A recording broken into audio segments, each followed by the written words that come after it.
So I had Raelynn at 10:25 that morning. She came out and she was like a bluish gray color. They put her on my chest and I had her for maybe 3 to 5 minutes on my chest. Everything was pretty much textbook, you know, from everything that I was seeing. Delivery went great and everything, and then as soon as the baby came out, she lost all of her color. It was probably 30 minutes and she was in the ambulance and she was gone to the NICU in Greenville. What went through my head immediately was, I think this baby's having hypovolemic shock and I need to give her blood very quickly. It's not something in my nearly 20-year career that I've ever had to do. It's something that we hear about and learn about. Certainly we're prepared and trained to do that, but I had not personally ever done that in a delivery room setting. Honestly, I've never heard of a baby getting a blood transfusion before, you know, and I'm in the medical field.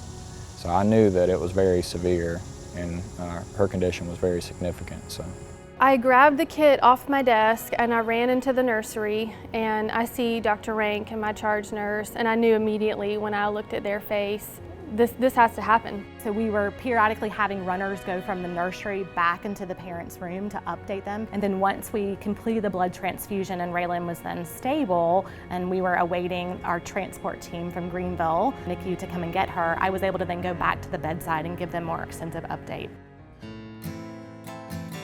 They said that Raelynn was doing amazing, which blew my mind. When she left Oconee, she was on oxygen through her nose, and by the time she got to Greenville, Raelynn was completely off of her oxygen because she was breathing on her own. So in that short amount of time, she had already done a whole 360. the care I received that day was unmatched. They have a great nursing staff, the doctors. They came in regularly to check on us just to make sure that, you know, everything was okay, because the actions that they did on that day is what makes me a father today. And I'm incredibly proud of our team, from our nurses to respiratory therapists to the blood bank and the lab who helped us so quickly get the emergency blood that we needed. All the right people were at the right place at the right time and were able to respond in an incredibly fast time in a really high stress situation. She's got a swing on the front porch, and I love to put her in the swing and push her. As soon as I start playing guitar, my daughter, her face just lights up, and she loves it. I think that she's going to be a musician as well. And I keep telling her, I'm like, you're a miracle. Like, I tell her every day, I'm like, you're a little miracle.